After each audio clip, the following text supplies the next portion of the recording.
Fue hacia ella y ¿qué ocurrió? Le eché la mano derecha al cuello.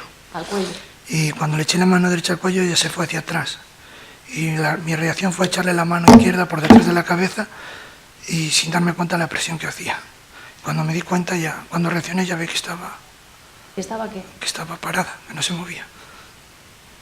¿Muerta? Sí. ¿Por qué dedujo usted que estaba muerta? Porque le golpeé la cara 2 o 3 veces y no respondió. Cuando se fue hacia atrás, ella se caía al suelo. Yo me agaché, la cogí y al tenerla así hacia abajo, con la mano derecha presioné, sin saber lo que presionaba. Así relatou José Enrique Buín o momento no que deu morte a Diana Quer. Segundo a súa versión, matou na Pobra cando a confundiu cunha feirante que o descubrira roubando gasoil.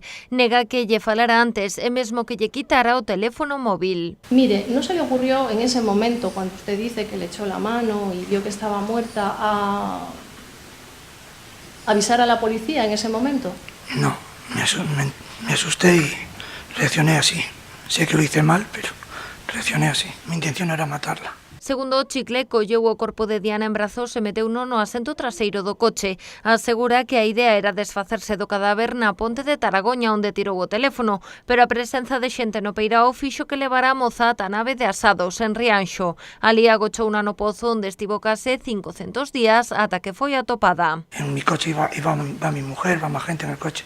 Para que no se quedaran restos de nadie, pues le saqué la ropa de arriba, la ropa de fuera, bueno, la exterior. La cogí por debajo de los sobacos y la senté, puse el cuerpo sentado delante del agujero del pozo y metí las piernas y luego dejé bajar el cuerpo poco a poco hasta que llegó al agua. Recoñeceu que matou a moza madrileña, pero negou o rapto e a violación. Insiste en que foi un accidente, polo que a súa defensa reclama unha pena de 2 anos e 6 meses de prisión. José Enrique Buín no acechó a Diana Quer. José Enrique Abuín no inmovilizó a Diana Quer.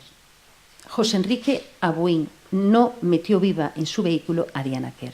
José Enrique Abuín no asesinó en la nave de Asados a Diana Quer estrangulándola con una brida. Y prueba de ello es que no hay pruebas. Fiscalía e acusación particular comparten teoría. Aseguran que o Chicle raptou, violou e asasinou a Diana Quer para despois ocultar o seu corpo. Esta acusación particular pretende que sobre el acusado caiga todo el peso de la ley. Y aquí no estamos hablando de venganza, como ya he tenido ocasión de escuchar. Estamos hablando de justicia. Y precisamente por eso nosotros pedimos la pena de prisión permanente revisable. Porque ustedes van a tener que mandar un mensaje muy claro a la sociedad y concretamente a este tipo de individuos. Aquí no existe patente de corso ni existe impunidad. Aquí el que la hace, la paga.